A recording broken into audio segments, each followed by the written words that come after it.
The subtle art of not giving a fuck. એક સારું જીવન જીવવાનો અસામાન્ય અભિગમ. Mark Manson. Nitya Gyan audios. પ્રકરણ 8. ના કહેવાનું મહત્ત્વ.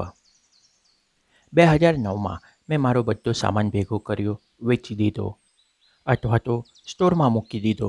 મારું ઘર છોડીને લેટિન અમેરિકા જવા માટે નીકળી ગયો. આ દરમિયાન મારા ડેટિંગ બાબતના બ્લોગ થોડા ઘણા લોકો વાંચતા હતા અને હું થોડા પૈસા પણ ઓનલાઈન કોર્સ વેચીને કમાતો હતો. નવી સંસ્કૃતિનો અનુભવ લેવા અને એશિયન અને લેટિન અમેરિકન જેવા વિકાસશીલ દેશોમાં ઓછા ખર્ચાળ જીવન ધોરણનો લાભ લઈ મારા વ્યવસાયને આગળ વધારવા માટે મેં હવે પછીના થોડા વર્ષો વિદેશમાં વિતાવવાનું નક્કી કર્યું હતું. આ ડિજિટલ બાબતોનું સ્વપ્ન હતું અને એક 25 વર્ષના જુવાનિયા તરીકે હું જે કરવા માંગતો હતો તે જ હતું. પણ મારો પ્લાન જેટલો સારો અને કામયાબ દેખાતો હતો અને જેટલી આ સાદી જીવનશૈલી આકર્ષિત દેખાતી હતી એટલી ન હતી. જો કે આમાં મારી ઈચ્છાઓ જેવી કે દુનિયા જોવાની, લોકો અને સંસ્કૃતિને ઓળખવાની આતુરતા, કેટલાક સાહસો કરવા, પણ આની સાથે એક શરમની અનુભૂતિ પણ અંદરખાને થતી હતી. તે સમયે જો કે મને આ ખબર પડી નહીં, પણ જો પ્રમાણિકતાથી કહું તો આવી એક અનુભૂતિ અંદરખાનેથી થતી તો હતી જ. મને તે દેખાતી ન હતી, પણ શાંતિની પળોમાં જો હું પ્રમાણિકતાથી વિચાર કરું તો મને તે અનુભવાતી હતી.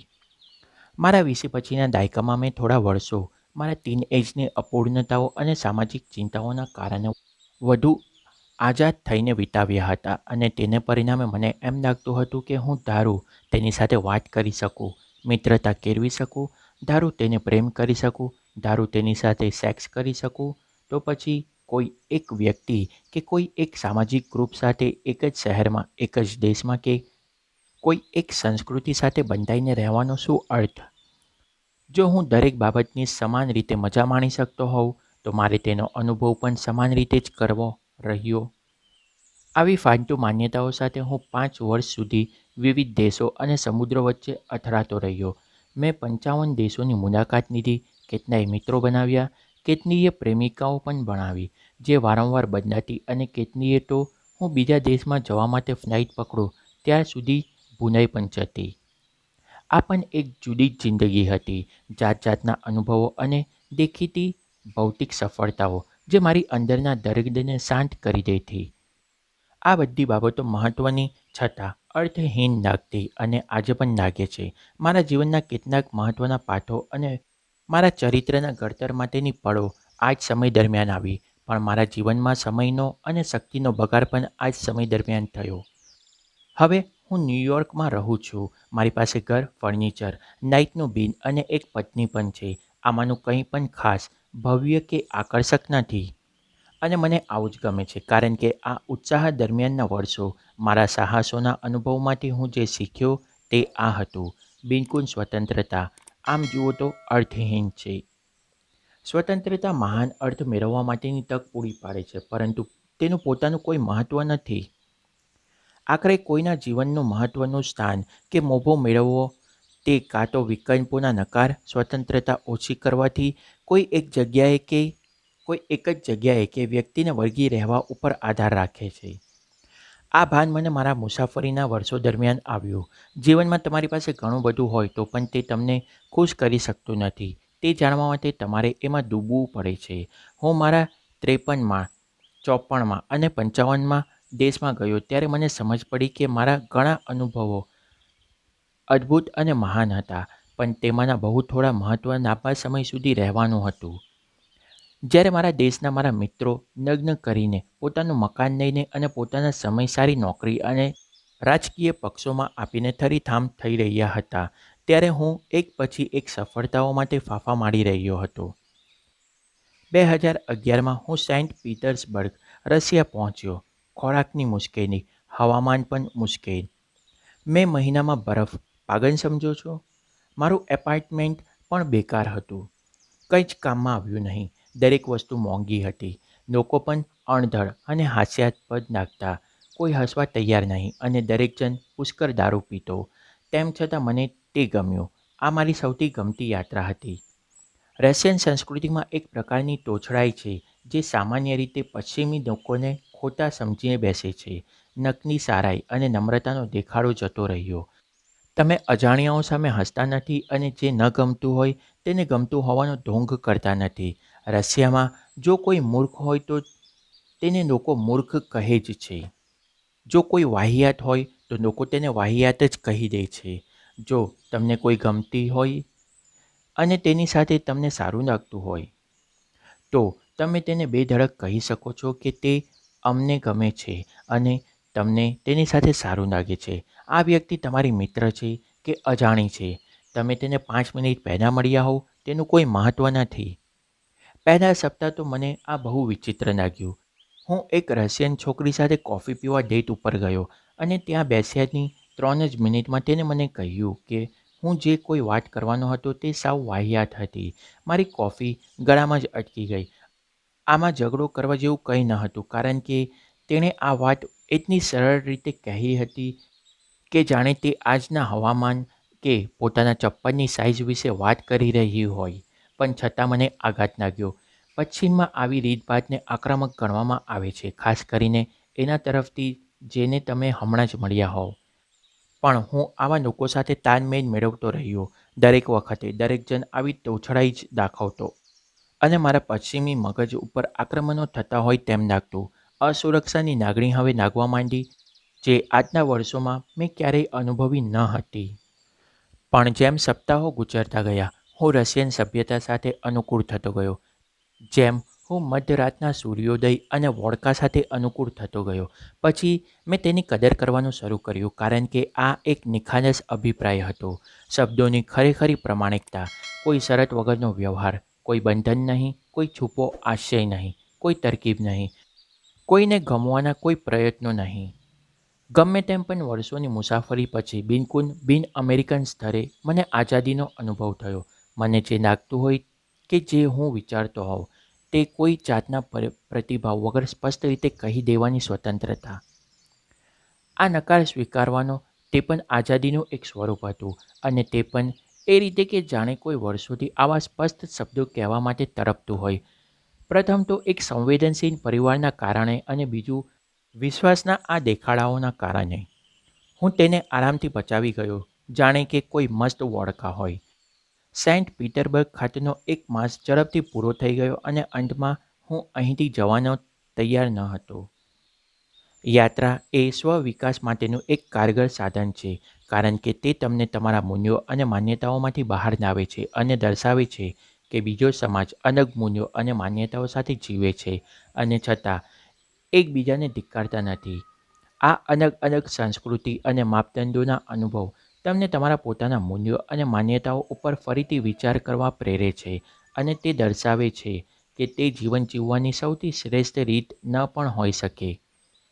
આ કિસ્સામાં રશિયાએ મને મારા વાહિયાત અને નકલી વ્યવહારો કે જે ઇંગ્લિશ સંસ્કૃતિમાં સામાન્ય છે તેના વિશે અને તે આપણને વધારે અસુરક્ષિત અને આત્મીયતા માટે બિલકુલ નકામા બનાવે છે તે બાબતે શીખ આપી.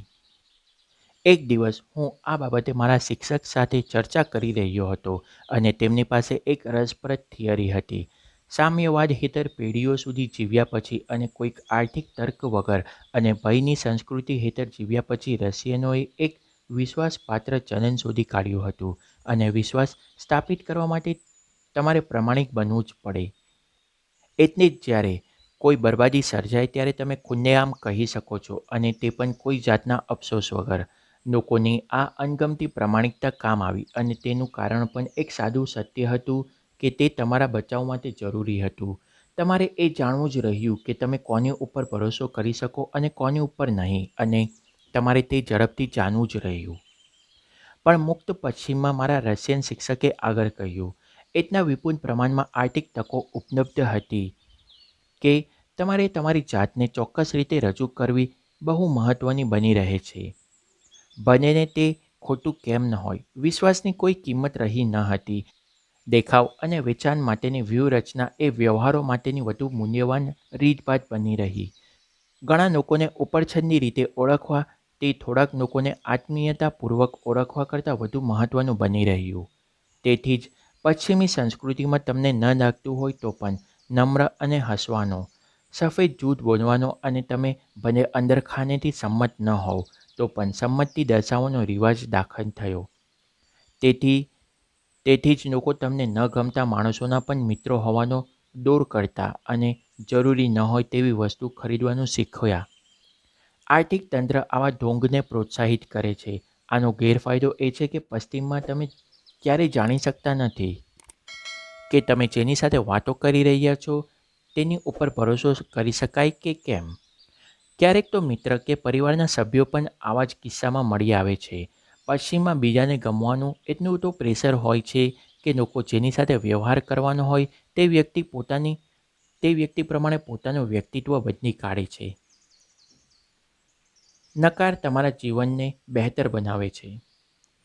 આપણી હકારાત્મકતા કે ગ્રાહક સંસ્કૃતિના વધારા તરીકે આપણામાંના ઘણાએ એવી માન્યતા સ્વીકારી છે કે આપણે બંને તેટલા હકારાત્મક અને સ્વીકાર કરતા બનવું જોઈએ. કહેવાતા હકારાત્મક વિચારોના પુસ્તકોનો આ મુખ્ય વિચાર હતો. તમારી જાતને તક માટે તૈયાર કરો, સ્વીકાર કરતા બનો દરેક બાબતમાં અને દરેક વ્યક્તિને હા કહેતા જાઓ અને આવું બધું ઘણું. પણ આપણે ક્યારે અસ્વીકાર પણ કરવો જોઈએ, અન્યથા આપણે ક્યાંયના ન રહીશું. જો બીજી કોઈ બાબત કરતાં વધુ સારું કે ઇચ્છનીય ન હોય તો આપણે ખાલી હોઈએ છીએ અને આપણું જીવન અર્થહીન બની રહે છે. આપણે મૂલ્ય વગરના બની રહીએ છીએ અને ઉદ્દેશ્યહીન જીવન વિતાવીએ છીએ. નકારને અવગણવો એટલે કે આપવામાં અથવા તો સ્વીકારવામાં એ આપણા મોટાભાગને સારી લાગણી અનુભવવાના એક સાધન તરીકે વર્ણવવામાં આવે છે. પણ નકારને અવગણના આપણને ટૂંકા ગાળાની ખુશી આપે છે, પણ લાંબી ગાળે આપણને દિશાહીન અને અસ્પષ્ટ બનાવે છે. કોઈ વસ્તુની ખરી કદર કરવા માટે તમારે તેની સાથે સઘન રીતે સંકળાવવું જરૂરી છે. જ્યારે તમે દાયકાઓ સુધી કોઈ એક સંબંધ, એક જ સંસ્કૃતિ અને એક જ કારકિર્દીને વળગી રહો છો ત્યારે તમે જીવનમાં એક સ્તરનો આનંદ અને અર્થ મેળવો છો. અને આ દાયકાઓ સુધીનું રોકાણ કરવું શક્ય જ નથી જ્યાં સુધી તમે વિકલ્પને નકારતા ન શીખો. તમારા માટેનું યોગ્ય મૂલ્ય નક્કી કરવા માટે વૈકલ્પિક મૂલ્યોને નકારવા પડે છે. જો હું મારા લગ્નને મારા જીવનનો સૌથી અગત્યનો ભાગ બનાવવા માંગતો હોઉં તો તેનો અર્થ છે કે હું કોઈ કોકેઈનના વ્યસનીને મારા જીવનનો અગત્યનો ભાગ બનાવવા માંગતો નથી. જો મારી જાતને ખુલ્લી અને સ્વીકૃત મિત્રતાના આધારે મૂલ્યાંકિત કરવા માંગતો હોઉં તો તેનો અર્થ છે કે હું મારા મિત્રને પીઠ પાછળ ધિક્કારવાનો નકારું છું. આ બધા જ સારા નિર્ણયો છે, પણ તેમાં નકારનો સમાવેશ થાય છે. મુદ્દો આ છે, આપણે કોઈપણ બાબતની કિંમત કરવા માટે કંઈકની પરવા કરવાનું બંધ કરવું પડશે અને કોઈક બાબતની કિંમત કરવા માટે જે કંઈ નથી તેને નકારવું પડશે. એક્સની કિંમત કરવા માટે આપણે જે એક્સ નથી તેને નકારવું પડશે. આ નકાર આપણા મૂલ્યોને જાળવી રાખવા માટે મૂળભૂત અને જરૂરી ભાગ છે અને તે મારફત આપણી પોતાની ઓળખ પણ. આપણે શું નકારીએ છીએ એ આપણી ઓળખ સ્થાપિત કરે છે અને જો આપણે કંઈ જ નકારીએ નહીં તો આપણી કોઈ ઓળખ સ્થાપિત થતી નથી. કોઈપણ કિંમત નકારને ટાળવાની ઈચ્છા, ભેદભાવ અને સામનો કરવાના અવસર ટાળવા, દરેક બાબતને એક સમાન રીતે સ્વીકારવાનો પ્રયત્ન કરવાની અને દરેક બાબતને સુસંગત બનાવવાની અને સુમેળ સાધવાની ઈચ્છા એ તમારા હકોને એક ગહન અને સૂક્ષ્મ સ્વરૂપ છે. હક ધરાવતા લોકો એમ માનતા હોવાના કારણ કે તેમને કાયમ માટે દેખાવું જરૂરી છે. કોઈપણ વસ્તુને નકારતા અચકાય છે કારણ કે તેમ કરવાથી તેમને પોતાને અથવા તો બીજાને કદાચ સારું ન લાગે અને આમ તેઓ કોઈપણ બાબતને નકારવા તૈયાર નથી હોતા. માટે તે લોકો મૂલ્યવિહીન ખુશીઓની તલાશમાં અને સ્વશોષણવાળી જિંદગી જીવે છે. તે લોકો બસ બીજાથી ઊંચા દેખાવાની, તેમના જીવનની અનિવાર્ય નિષ્ફળતાઓને ટાળવાની અને દર્દ વગરનું જીવન હોવાનો ઢોંગ કરતા રહેવાની ફિકર કરતા રહે છે. નકાર એ જીવનની મહત્ત્વની અને જરૂરી કુશળતા છે. જે સંબંધોમાં ખુશ ન રહી શકાતું હોય તેવા સંબંધો કોઈ રાખવા માંગતું નથી. કોઈ પણ પોતાને પસંદ ન હોય અને તેમાં વિશ્વાસ ન હોય તેવો વ્યવસાય કરવા માંગતું નથી. કોઈ એવું માનવા તૈયાર નથી કે તેઓ જે માનતા હોય તે કહી ન શકે. છતાં લોકો આ પસંદ કરે છે. કાયમ પ્રામાણિકતા એ માનવ સહજ ઈચ્છા હોય છે, પણ આપણા જીવનમાં પ્રામાણિકતા ના કહેવા અને સાંભળવા સાથે સુવિધાજનક બનતું જાય છે. આમ, નકાર આપણા સંબંધોને બહેતર બનાવે છે અને સંવેદનાત્મક જીવન તંદુરસ્ત બનાવે છે. સરહદો. એક સમયે બે જુવાની હતા, એક છોકરો અને એક છોકરી. બંનેના પરિવારો એકબીજાને સખત નફરત કરતા હતા. પણ એકવાર છોકરો છોકરીના પરિવારે યોજાયેલી પાર્ટીમાં ઘૂસી ગયો, કારણ કે તે થોડો પાગલ હતો. પેલી છોકરીએ તે છોકરાને જોયો. અચાનક કોઈ ગેબી સંકેત મળ્યો અને તે છોકરાને પ્રેમ કરવા માંડી. તે બંનેએ પછી બીજા જ દિવસે લગ્ન કરવાનું નક્કી કર્યું, અને એ જરૂરી પણ હતું, કારણ કે બંનેના પરિવારો એકબીજાના કટ્ટર દુશ્મનો હતા. થોડા દિવસ પછી બંનેના પરિવારને ખબર થઈ ગઈ. પેલી છોકરી એટલી વિચલિત થઈ ગઈ કે તેને એવી કોઈ દવા પી લીધી જે તેને 2 દિવસ સુધી ઊંઘમાં રાખે. પણ કમનસીબે આ નવદંપતીને નગ્ન જીવનના બધા નિયમોનો ખ્યાલ ન હતો. છોકરી તેના પિતાને આ વાત કહેવાનું ભૂલી ગઈ. તેના પતિએ તેને આ બેભાન અવસ્થાને આપઘાત સમજી લીધો. તેનું મનોબળ પડી ભાંગ્યું અને તેને પોતે આપઘાત કરી લીધો, એમ માનીને કે તે મરણ પછીના જીવનમાં પોતાની પત્ની સાથે રહી શકશે. પેલી તેના 2 દિવસની બેભાન અવસ્થા પછી જાગી. તેને ખબર પડી કે તેની પતિએ આપઘાત કરી લીધો છે. તેને પણ પોતાના પતિની પાછળ આપઘાત કરી લીધો. વાર્તા પૂરી. રોમિયો અને જુલિયટ એ આપણા સમાજમાં પ્રેમનો પર્યાય ગણવામાં આવે છે. અંગ્રેજી સંસ્કૃતિમાં તેણે લાગણીઓના એક આદર્શ તરીકે માનવામાં આવે છે. તેમ છતાં જો તમે ખરેખર આ વાર્તાની અંદર ઉતરશો તો લાગશે કે બંને જણા પાગલ હશે અને બંને જણા તે સાબિત કરવા માટે પોતાને મારી નાખે છે. ઘણા વિદ્વાનો માને છે કે શેક્સપિયરે રોમિયો અને જુલિયટ પ્રેમને દર્શાવવા માટે નહીં, પણ તેની ઉપર કટાક્ષ કરવા માટે લખી હતી, એ દર્શાવવા માટે કે કેવી પાગલ જેવી સ્થિતિ હોય છે. તેને આ નાટક કોઈ પ્રેમને ઉચ્ચ સ્થાને દર્શાવવા માટે ન લખ્યું હતું. ખરેખર તો તે આનાથી વિરુદ્ધ દર્શાવવા માંગતો હતો. એક નાદનાયક ઝબકારા મારતી હોય છે અને આજુબાજુ પોલીસવાળી ટેપ લગાડેલી હોય છે. દૂર રહો, આનાથી દૂર રહો, અહીંથી આગળ ન જાઓ. માનવોના મોટાભાગના ઇતિહાસમાં પ્રેમની આજની જેમ ઉજવણી કરવામાં આવતી ન હતી. ખરેખર તો 19મી સદીની મધ્ય સુધી તો પ્રેમને એક બિનજરૂરી અને ખતરનાક લાગણી માનવામાં આવતી હતી. તેને બદલે કોઈ મોટા ખેડૂત કે એવો ભરવાડ કે જે ઘણું પશુધન ધરાવતો હોય તેની સાથે લગ્ન કરવા ઉચિત માનતા. જુવાનિયાઓને ઘણીવાર આ પ્રેમના વાહિયાત ખયાલોને બદલે કોઈ માલદાર વ્યક્તિ સાથે લગ્ન કરવા માટે દબાણ કરવામાં આવતું, જેથી તેનું પોતાનું અને તેના પરિવારનું જીવન સ્થાયી થઈ શકે. પણ આજે આપણે આ પ્રેમનું પાગલપન જોઈ રહ્યા છીએ. તે આપણી સંસ્કૃતિમાં આગળ પડતું છે, વધુ પડતું નાટકીય અને વધુ જોરમાં. એ પછી બેન એફ્લેક પોતે જેને પ્રેમ કરતો હતો તે છોકરી માટે પૃથ્વીને બચાવવા માટે કોઈ ગ્રહનો વિનાશ કરી રહ્યો હોય, કે પછી મેલ ગિબ્સન પોતાની પત્ની ઉપર બળાત્કાર કરી તેને મોતને ઘાટ ઉતારનારા અંગ્રેજોના સત્યાનાશ કરી રહ્યો હોય, કે લોર્ડ ઓફ રિંગ્સમાં 11 છોકરીઓ પાછળનું અમરત્વ બલિદાન એર્ગોન સાથે રહેવા માટે કરી રહી હોય, અથવા તો વાહિયાત રમૂજ ફિલ્મ જેમાં જીમ ફેનન તેની રેડ રોક્સની ટિકિટ જવા દે છે કારણ કે બેરીમોરને તેની જરૂર હતી, વગેરે. જો આ પ્રકારનો પ્રેમ કોઈ નશાની મારફત હોય તો એક સંસ્કૃતિની રીતે આપણા બધા સ્કેરફેસના ટોની મોન્ટાના જેવું બનશું. આપણો ચહેરો પર્વતમાં છુપાવીને બૂમો પાડતા હોઈશું, મારી આ નાનકડી મિત્રને હેલો કહો. પ્રશ્ન એ છે કે આપણે પ્રેમને કોકેનના નશાની મારફત લઈએ છીએ, કોકેનની જેમ જ દડામણો, જે મગજમાં એ જ ભાગોને ઉત્તેજિત કરે છે જે કોકેન મારફત થતો હોય છે, જે તમને બહુ ઊંચે લઈ જાય છે અને ટૂંક સમય માટે સારું લગાડે છે, પણ તે પણ છેવટે કોકેનની મારફત જેટલા પ્રશ્નો ઉકેલે છે તેના કરતાં વધુ પ્રશ્ન ઊભા કરે છે. પ્રેમના જે તત્વોને આપણે સામાન્ય રીતે અનુસરીએ છીએ તે સંવેદનાત્મક નાટકીય દેખાવો, નશીની ચડતી પડતી એ કોઈ પ્રેમનું સાચું પ્રદર્શન નથી. ખરેખર તે હકોનું લોકો મારફત દર્શાવવામાં આવતું એક સ્વરૂપ છે.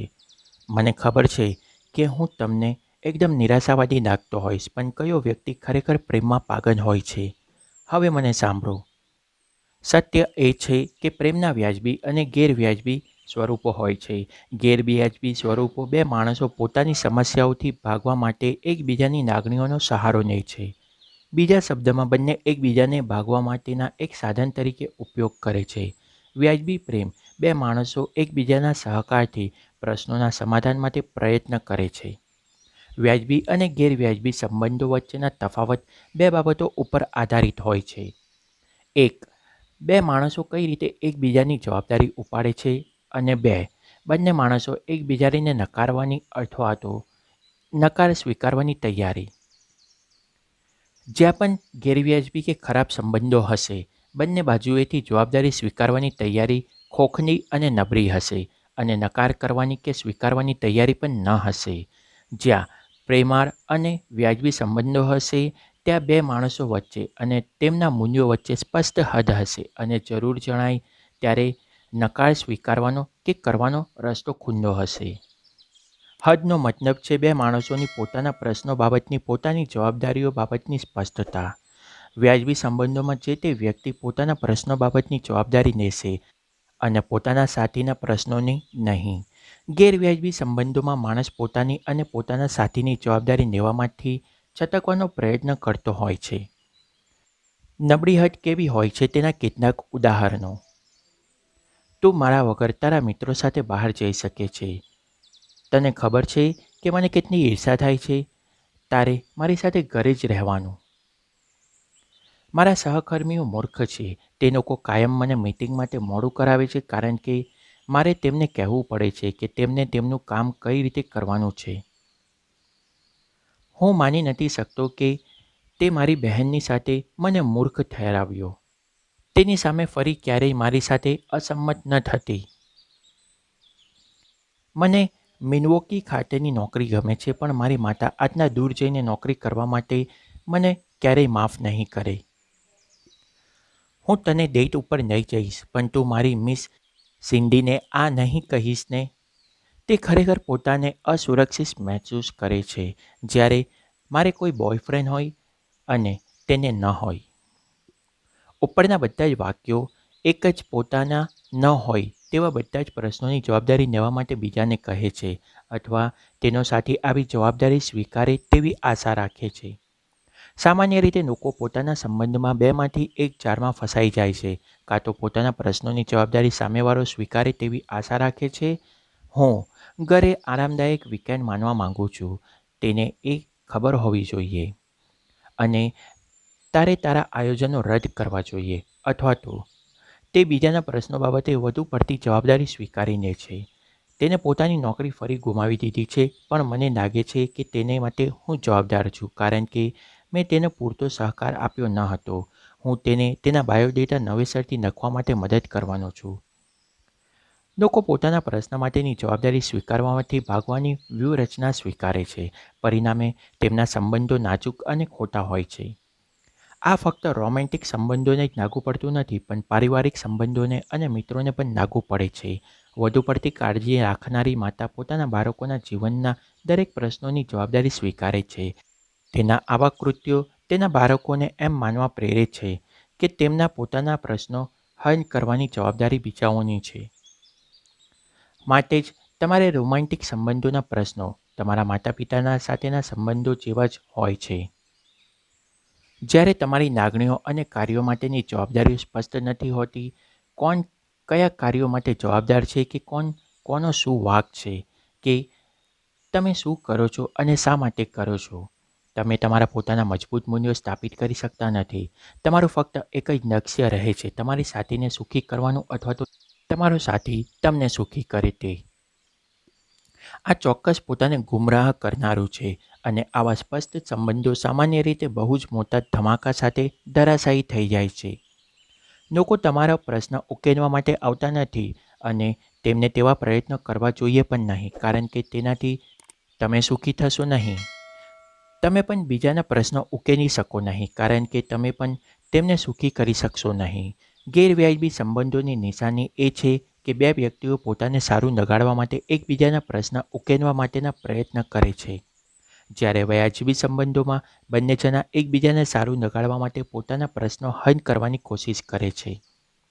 સંબંધોની યોગ્ય હદ નક્કી કરવાનો મતલબ એ નથી કે તમે તમારા સાથીને મદદ ન કરી શકો કે તેની મદદ ન લઈ શકો. બંને એકબીજાને મદદ કરી શકે છે. તે પણ એટલા માટે કે તમે મદદ લેવાનું અથવા આપવાનું પસંદ કરો છો. એટલા માટે નથી કે તમે આભારી બનો અને અધિકૃત બનો. લોકો કે જે હંમેશા એકબીજાને પોતાની લાગણીઓ અને કાર્ય માટે દોષી ઠરાવે છે તેનું કારણ એ હોય છે કે તે લોકો એમ માનતા હોય છે કે જો તેઓ કાયમ પોતાની જાતને પીડિત દર્શાવ્યા કરશે તો કોઈક આવીને તેમને મદદ કરશે અને તે લોકોને જે પ્રેમ જોઈતો હોય તે મેળવી શકશે. જે લોકો બીજાની લાગણીઓ અને કાર્યોનો દોષ પોતાના માટે લે છે તેનું કારણ એ હોય છે કે લોકો એમ માને છે કે જો તેઓ પોતાના સાથીનો પ્રશ્ન હલ કરશે તો તેમને જે પ્રેમ અને પ્રશંસા જોઈએ છે તે મેળવી શકશે. આ ખરાબ સંબંધોની વિપરીતતા છે. પીડિત અને બચાવનાર વ્યક્તિ કે જે આગ લગાવવાનું શરૂ કરે છે તે પોતાને મહત્ત્વના હોય તેમ અનુભવે છે અને આગ બુઝાવનાર પણ તેમ કરે છે કારણ કે તે પણ પોતાને મહત્ત્વના હોય તેને અનુભવે છે. આ બંને પ્રકારના લોકો એકબીજા તરફ ખેંચાય છે અને સાથે થઈ જાય છે. તેમની કેમેસ્ટ્રી એકબીજા સાથે બરાબર મેળ ખાય છે. મોટેભાગે તે લોકો એવા માતા પિતા સાથે ઉછેરાયા હોય છે જે આમ કરતા આવ્યા હોય છે. માટે તેમના સુખી સંબંધોનો માપદંડ અધિકૃતતા અને નબળી હદો જોડે જોડાયેલા હોય છે. કમનસીબે તેઓ બંને બીજાની ખરેખરી જરૂરિયાતોને પૂર્ણ કરવા માટે નિષ્ફળ જાય છે.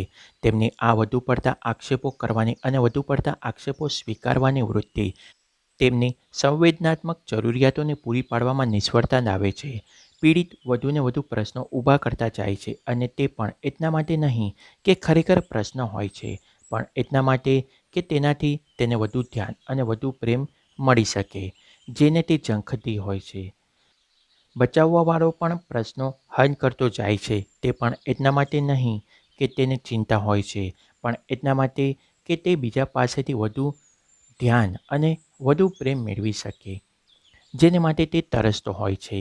બંને કિસ્સાઓમાં હેતુ સ્વાર્થી અને શરતી છે માટે સ્વવિનાશી છે અને સાચો પ્રેમ ભાગ્યે જ અનુભવાય છે. પીડિત જો ખરેખર બચાવવાવાળાને પ્રેમ કરતો હોય તો તે કહેશે જો આ મારો પ્રશ્ન છે તારે મારે માટે તેનો હલ લાવવાની જરૂર નથી. હું જ્યારે તેનો હલ લાવવાનો પ્રયત્ન કરતી હોઉં ત્યારે મને મદદ કર. આ જ સાચા પ્રેમની નિશાની છે. પોતાના પ્રશ્નની જવાબદારી પોતે જ ઉપાડવી અને તમારા સાથીને તે માટે જવાબદાર નહીં ઠેરવવાની. જો બચાવવાવાળો ખરેખર પીડિતને બચાવવા માંગતો હોય તો તે કહેશે જો તું પોતાના પ્રશ્ન માટે બીજાને જવાબદાર ઠેરાવી રહી છે પોતાના પ્રશ્નોને પોતે જ હલ કર. અને તે સાચા પ્રેમની જ નિશાની છે બીજાને તેના પ્રશ્ન હલ કરવા માટે મદદ કરવાની. તેના બદલે પીડિત અને બચાવવાવાળો બંને પોતાની ઊંચાઈ હાંસલ કરવા માટે એકબીજાનો ઉપયોગ કરે છે. આ એક વ્યસન છે જે બંને એકબીજા મારફત પૂર્ણ કરે છે અને વિરોધાભાસ એ છે કે જ્યારે તેમને લાગણીશીલ લોકો સાથે ડેટ ઉપર જવાનું થાય ત્યારે તે લોકો કંટાળે છે અને તેમની કેમેસ્ટ્રી જામતી નથી. તે લોકો આવા લાગણીશીલ માણસોને છોડી દે છે કારણ કે તેમને સતત જોઈતી ઊંચાઈ તેના સાથીની સખત હદ હોવાને કારણે મેળવી શકાતી નથી. પીડિતો માટે જો સૌથી અઘરી વાત હોય તો તે પોતાના પ્રશ્ન માટે પોતાની જવાબદારી સ્વીકારવાની. તેને પોતાની આખી જિંદગી એમ માનીને વિતાવવી હોય છે કે બીજાઓ તેમના નસીબ માટે જવાબદાર છે. પોતાની જવાબદારી સ્વીકારવી તે માટે તે તેમના માટે બહુ ભયંકર સાબિત થાય છે. બચાવવાવાળા માટે જો સૌથી અઘરી વાત હોય તો તે એ છે બીજાના પ્રશ્નો માટે જવાબદારી સ્વીકારવાની. તેમને પોતાની આખી જિંદગી પોતાની જાતને ઉચ્ચ સ્થાને માની અને જ્યારે બીજાના પ્રશ્ન હલ કરે ત્યારે જ પ્રેમ મેળવીને વિતાવવી હોય છે. એટલે જ આવી જરૂરિયાતોને છોડવી તે તેમના માટે પણ ભયંકર બની રહે છે. જો તમે કોઈ જે તમારી કાળજી લેતા હોય તેના માટે કોઈ બલિદાન આપે તો તે એટલા માટે હોવું જોઈએ કે તે તમે કરવા માંગો છો. એટલા માટે નહીં કે તમે તેને આભારી બનાવી શકો અથવા તો જો તમે તેમ ન કરો તો તેના પરિણામોથી તમે ગભરાઓ છો. જો તમારો સાથી તમારા માટે બલિદાન આપવા જઈ રહ્યો હોય તો તે એટલા માટે હોવું જોઈએ કે તે ખરેખર તે કરવા માંગે છે. એટલા માટે નહીં કે તમે તે બલિદાન ગુસ્સે થઈને કે દોષ આપીને ઊભું કર્યું છે. પ્રેમ દર્શાવતા કાર્યો ત્યારે જ યોગ્ય ગણાય જ્યારે તે કોઈ આક્ષેપ કે શરત વગર કરવામાં આવે. લોકો માટે એ ભેદ કરવો પણ અઘરો થઈ પડે છે કે કોઈ કાર્ય સ્વૈચ્છિક રીતે કરવામાં આવી રહ્યું છે કે જવાબદારી તરીકે કરવામાં આવી રહ્યું છે. માટે અહીં એક પરીક્ષણ આપવામાં આવ્યું છે. પોતાને પ્રશ્ન પૂછો, જો હું ઇનકાર કરું તો સંબંધો કઈ રીતે બદલાશે?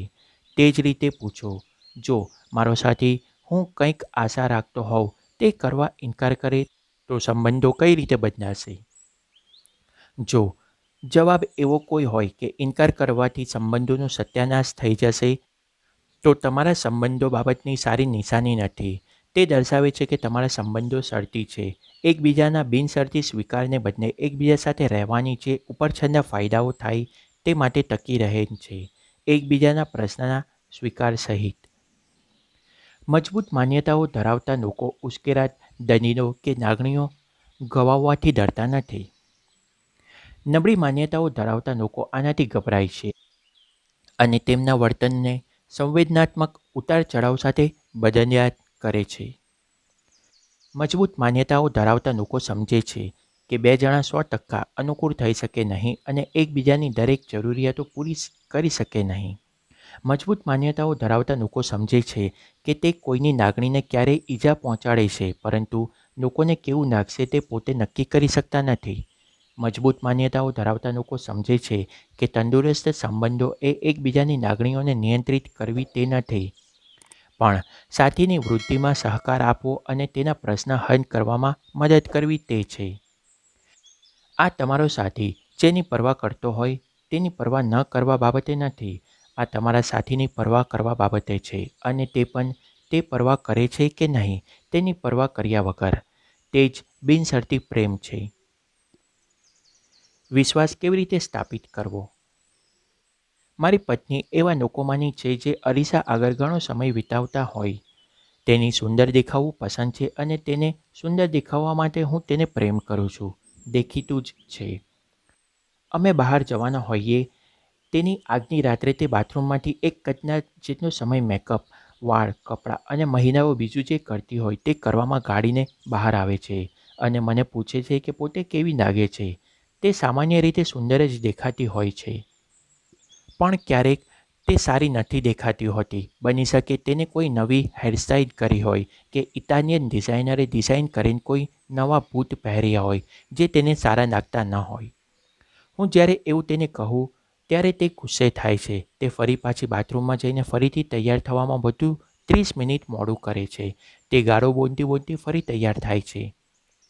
પુરુષો પોતાની પત્ની કે ગર્લફ્રેન્ડને ખુશ રાખવા માટે બંધાયેલો છે, પણ હું તે કરતો નથી. શા માટે?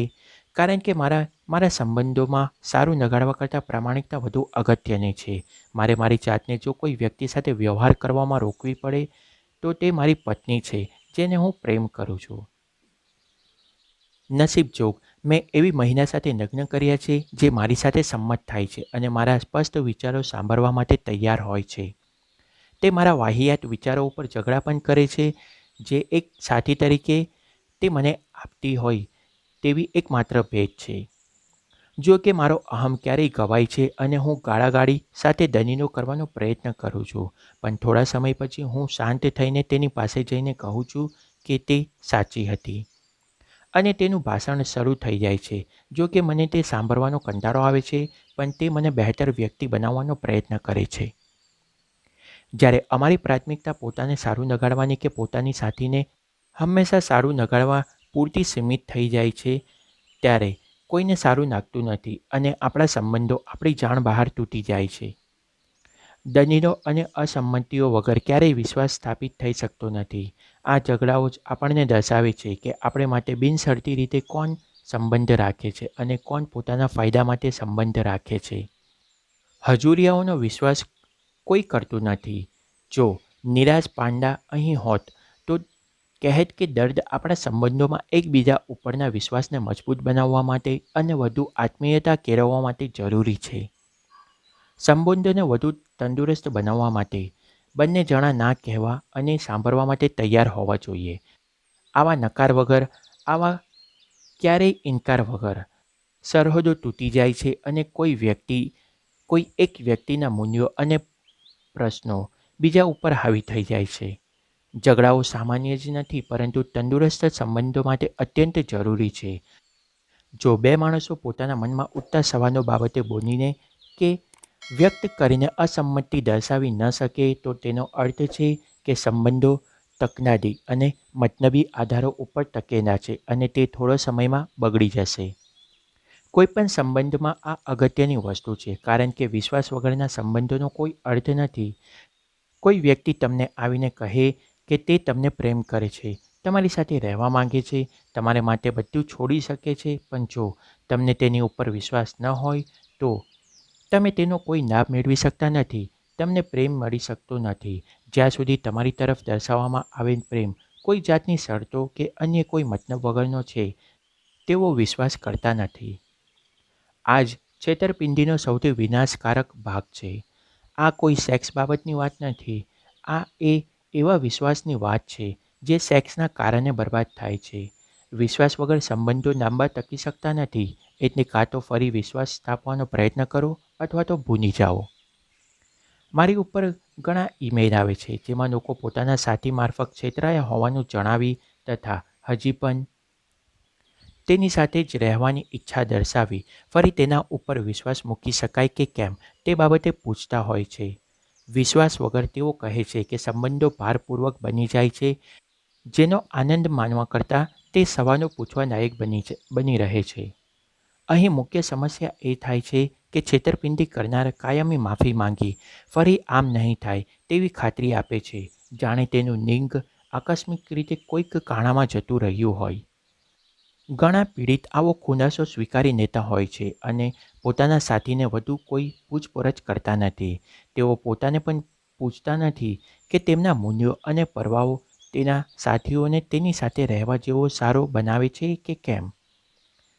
તેઓ સંબંધો સાચવવા માટે એટલા આતુર હોય છે કે તેમને ખ્યાલ નથી આવતા કે આ એક એવી ભયાનક સ્થિતિ બની રહે છે જેમાં તેઓ પોતાનું સ્વમાન ગુમાવી દે છે. લોકો છેતરપિંડી કરે છે કારણ કે કોઈ બીજી એવી વસ્તુ હોય છે જે તેમના માટે આ સંબંધ કરતાં વધુ અગત્યની હોય છે. તે બીજા ઉપર સત્તા મેળવવા હોઈ શકે છે, તે સેક્સ માટે પણ હોઈ શકે છે, તે પોતાની કોઈ લાલસા પૂરી કરવા માટે પણ હોઈ શકે છે.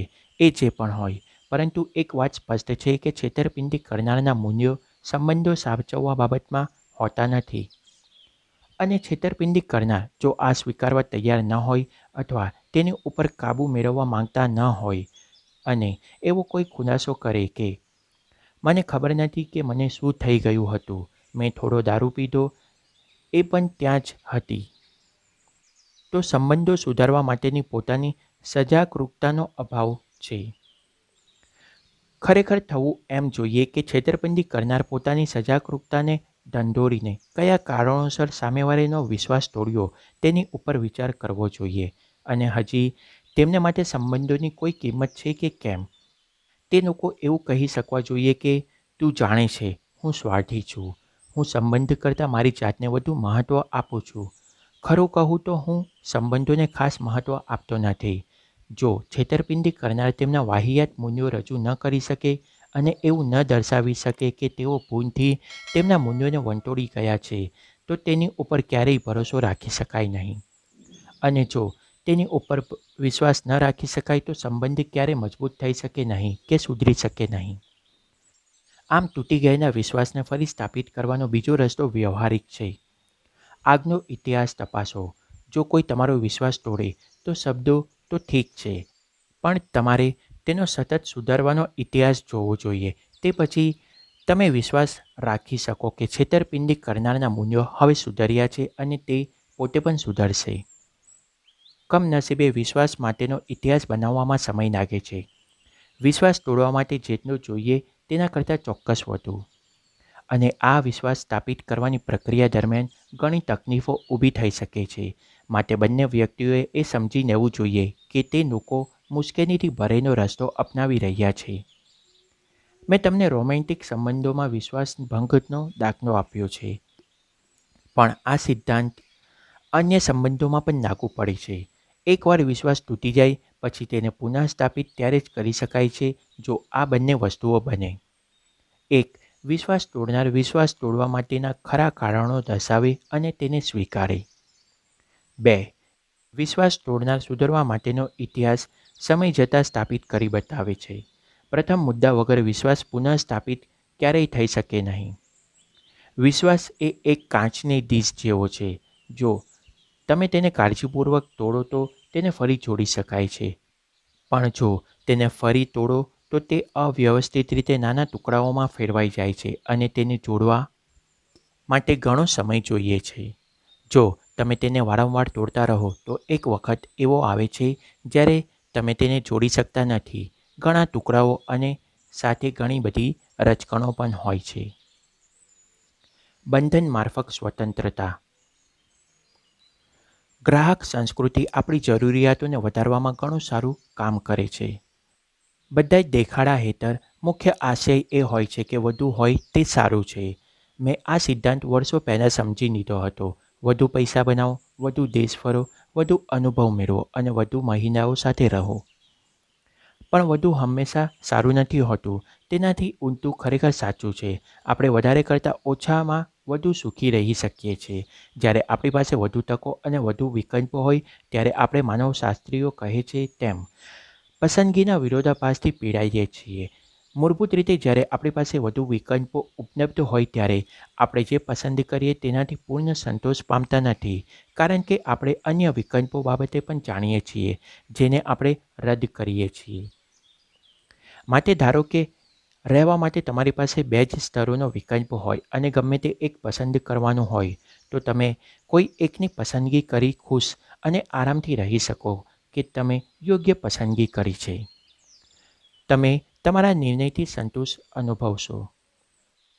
પણ જો તમારી પાસે 28 સ્તરોનો વિકલ્પ ઉપલબ્ધ હોય છે અને કોઈ એકની પસંદગી કરવાની હોય, તો પસંદગીનો વિરોધાભાસ કહે છે કે તમે વર્ષો સુધી તમારી પસંદગી વિશે શંકાસ્પદ રહેશો અને બીજા વિકલ્પોનો વિચાર કર્યા કરશો અને વિચાર્યા કરશો કે મેં ખરેખર યોગ્ય પસંદગી કરી છે કે કેમ, અને હું સૌથી વધુ ખુશી અનુભવી રહ્યો છું કે કેમ. અને ચોક્કસ અને સંપૂર્ણ અને સફળતા બાબતના ચિંતા અને ઈચ્છાઓ તમને નાખુશ બનાવશે. તો આપણે શું કરવું જોઈએ? જો તમે પહેલાં હું જેવો હતો તેવા હશો, તો તમે કોઈ પસંદગી કરશો નહીં. તમારા વિકલ્પ તમે જ્યાં સુધી ખુલ્લા રાખી શક્યા ત્યાં સુધી ખુલ્લા રાખશો. તમે કોઈ જાતનું બંધન કબૂલ કરશો નહીં. પણ કોઈ એક એવી જ વ્યક્તિ, એક જ સ્તર, એક જ નોકરી તમને ઇચ્છિત બહોળો અનુભવ આપી શકતી નથી, અને બહોળો અનુભવ તમને એક જ વસ્તુ સાથે સંકળાયેલી રહેવા દેતી નથી. કેટલાક એવા અનુભવો હોય છે જે એક જ સ્તરે 5 વર્ષ રહેવાથી તમે આખી જિંદગી એક જ કામ કર્યા કરો, એક જ વ્યક્તિ સાથે 10 વર્ષ સુધી રહો ત્યારે મળી શકે. અત્યારે હું મારી 30ની ઉંમરમાં છું. મને આખરે સમજ પડી છે કે બંધન પોતાની રીતે બહોળો અનુભવ અને તકોની દોલત તમને અર્પે છે. તમે ક્યાં છો અથવા તમે શું કરો છો તે ધ્યાને લીધા વગર મને ક્યારેય મળી શકે ન હોત. જ્યારે તમે બહોળો અનુભવ મેળવવા પાછળ પડ્યા હો ત્યારે દરેક સાહસનું, દરેક નવા વ્યક્તિનું કે નવી વસ્તુનું તમને ઘટતું વળતર મળતું રહે છે. જ્યારે તમે પોતાનો દેશ ક્યારેય છોડ્યો ન હોય ત્યારે પ્રથમ દેશ તમારા સમગ્ર દૃષ્ટિકોણને બદલી નાખે છે, કારણ કે તમારો અનુભવ બહુ ઓછો છે. પણ તમે જ્યારે 20 દેશની મુલાકાત લઈ ચૂક્યા હોવ ત્યારે 21મો દેશ તમારા અનુભવમાં બહુ ઓછો ઉમેરો કરી શકે છે. અને જ્યારે તમે 50 દેશ ફરી ચૂક્યા હોવ તો 51મો દેશ તેના કરતાં પણ ઓછો ઉમેરો કરી શકે છે. આ જ સિદ્ધાંત બધી ભૌતિક વસ્તુઓને પણ લાગુ પડે છે. પૈસા, શોખ, નોકરી, મિત્ર અને સેક્સ પાર્ટનર, બધા જ વાહિયાત મૂલ્યો જે લોકો પોતાના માટે પસંદ કરે છે. તમે જેમ મોટા થાવ છો તમારો અનુભવ વધતો જાય છે અને પછી નવા અનુભવો તમારા માટે ઓછા મહત્ત્વના બની રહે છે. જ્યારે મેં પહેલીવાર એક પાર્ટીમાં ડ્રિંક લીધું ત્યારે તે બહુ મજાનું હતું. 100મી વાર પીધું ત્યારે પણ મજા આવી, પણ જ્યારે 500મી વાર પીધું ત્યારે તે એક સામાન્ય અનુભવ રહ્યો. 1000મી વખતનું ડ્રિંક તો કંટાળાજનક અને કંઈ ખાસ ન લાગ્યું.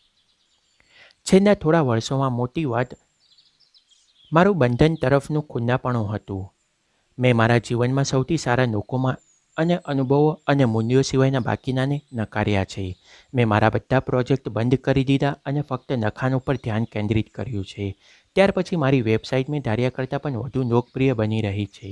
હું 1 મહિના સાથે બંધાયેલો રહ્યો છું અને મારા આશ્ચર્ય વચ્ચે મારા ભૂતકાળના એક રાતના અનુભવો ક્યારેક છુપે મરવા કરતાંય વધારે સારું લાગ્યું છે.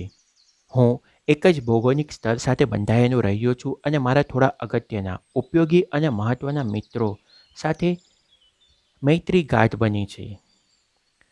અને મેં જે અનુભવ્યું છે તે બિલકુલ પ્રતિકારક છે કે બંધનોમાં પણ સ્વતંત્રતા અને આઝાદી હોય છે. મેં વિકલ્પોને નકારવામાં જે ખરેખર મારે માટે અગત્યના હતા તેની પસંદગી કરવામાં વિપુલ તકો મેળવી છે. બંધન અથવા તો કટિબદ્ધતા તમને સ્વતંત્રતા આપે છે કારણ કે તમે બિન અગત્યની અને ભ્રામક બાબતોથી દૂર રહો છો. બંધન તમને સ્વતંત્રતા આપે છે કારણ કે તમારું ધ્યાન તમારી તંદુરસ્તી અને ખુશીઓ માટે જે અગત્યનું હોય તેના તરફ કેન્દ્રિત રહે છે. બંધન તમને નિર્ણય લેવાનું સહેલું બનાવે છે અને કંઈક ચૂકી જવાનો ભય દૂર કરે છે.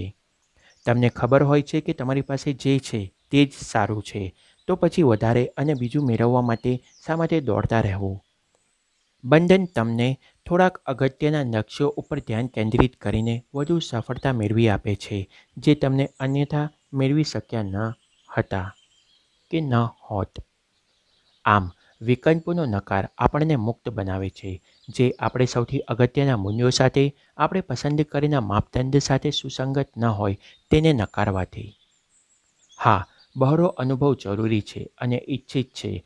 જ્યારે તમે જુવાન હોવ ત્યારે તમારે ખરેખર બહાર પડીને તમારા માટે યોગ્ય શું છે તેની તપાસ કરવાની હોય છે.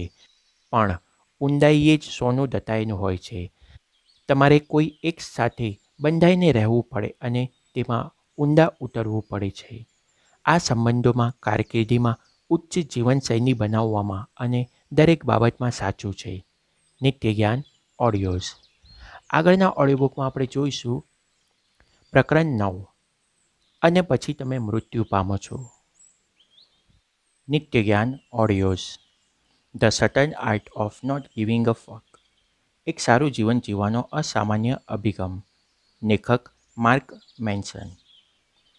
જો તમને આ ઓડિયોબુક ગમ્યું હોય તો આને લાઈક, શેર અને કમેન્ટ જરૂર કરજો. આવા જ ઓડિયોબુક વધુને વધુ મેળવવા માટે આ ચેનલને સબસ્ક્રાઈબ કરો અને તમારા ફ્રેન્ડ્સ ગ્રુપમાં શેર કરો જેથી બીજા લોકોને પણ આ ઓડિયોબુકનો લાભ મળી શકે. આ ઓડિયોબુક સાંભળવા બદલ તમારો આભાર. તમારો દિવસ શુભ રહે.